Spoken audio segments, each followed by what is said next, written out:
And ఇంకో main point ఏంటంటే sir, మా కామెంట్స్లో వచ్చేది చాలామంది అంటారు షాద్నగర్ బాగా డెవలప్ అవుతుంది, south side of the Hyderabad చాలా బాగా డెవలప్ అవుతుంది. ఇది కాకుండా ఇంకా వేరే ఏ ఏరియాని చూస్ చేసుకోవచ్చు?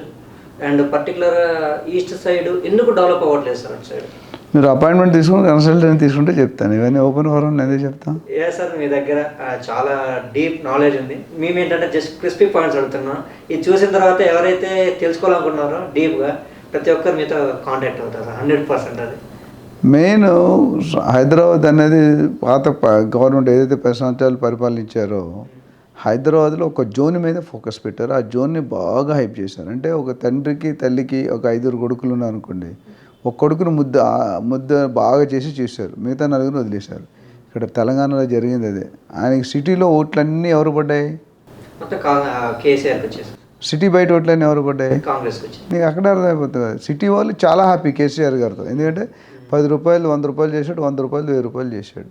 ఎందుకంటే ఇంక 3 పూలు 6 కాయలు. బట్ బయట వాళ్ళు ఒక పర్టికులర్ పోర్షన్ ఆఫ్ ద స్టేట్నే వాళ్ళు వాల్యూ ఇచ్చారు, మిగతా దానికి. ఇప్పుడు రేవంత్ రెడ్డి గారు అందుకనే ఏమన్నారు, వీళ్ళు హెచ్ఎండిఏ హైదరాబాద్ మెట్రో ప్లాన్ చేస్తే వాళ్ళు తెలంగాణ ప్లాన్ చేయమన్నాడు.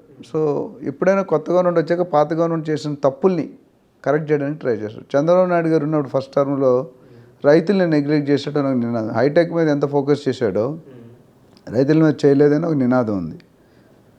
అందుకని ఆయన లూజ్ అయ్యాడు. ఇప్పుడు కేసీఆర్ గారు ఫామ్ హౌస్కే పరిమితం అవుతున్నాడు, ఊర్లో తిరగడు, పబ్లిక్లో రాడు అన్న దీనిలో. ఇప్పుడు సీఎం అనేవాడు 24 hours పబ్లిక్లో ఉండాలి, అవైలబుల్.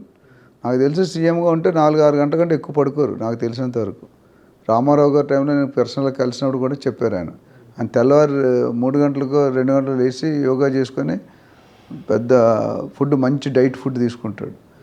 తర్వాత పని మొదలు. ఆయన మీటింగ్స్ పొద్దుట 5 o'clockకే స్టార్ట్ అవుతాయి. అప్పుడు అన్నీ స్నానం చేసి పూజ చేసి రెడీ అయ్యేవారు ఆయన. అట్లా. సో ఇక్కడ అలా జరగలేదు. సో దెర్ ఆర్ 1 reason కాదు, 100 reasons చెప్పుకోవచ్చు. సో మీరు అడిగింది ఏ ఏరియాస్ అంటే ఉన్నాయండి. మొత్తం హైదరాబాద్ చుట్టూ కూడా వేరే డెవలప్ అవుతున్నాయి. For example Shadnagar Bengaluru highway బాగుంది.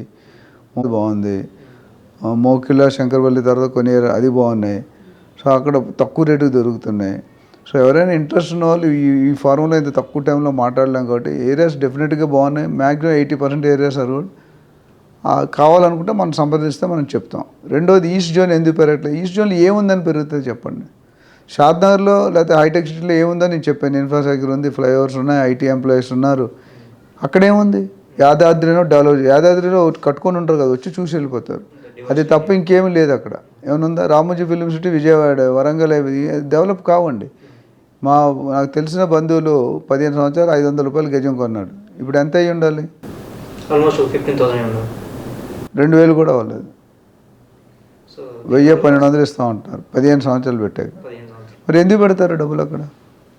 సో గవర్నమెంట్ అందుకనే రేవంత్ రెడ్డి గారు లుక్ ఈస్ట్ అనే పాలసీ తీసుకొచ్చారు. లుక్ ఈస్ట్ అంటే అందరూ వెస్ట్ చూస్తున్నారు, ఈస్ట్ కూడా చూడండి రా బాబు, మేము డెవలప్ చేస్తామని ప్లాన్లో పెట్టారు. కాకపోతే ఇప్పుడు మన ప్లాన్లో ఓవరాల్గా చెప్పిన స్టేట్మెంట్ని నిజంగా అమలుపరచాలంటే ఒక 4-5 సంవత్సరాలు పడుతుంది. అక్కడ ప్రాపర్టీ డెవలప్ చేసి ఇన్ఫ్రాస్ట్రక్చర్ ఇంకొక 5 సంవత్సరాలు. అంటే ఇప్పుడు పెట్టుకున్న వాళ్ళు తక్కువ రేట్లో కొనుక్కొని 10 సంవత్సరాలు డిస్టర్బ్ చేయకుండా ఉంటే ఈస్ట్లో కొనుక్కోవాలి, లేకపోతే ఈస్ట్లో కొనుక్కోకూడదు. అది నా పర్సనల్ ఒపీనియన్.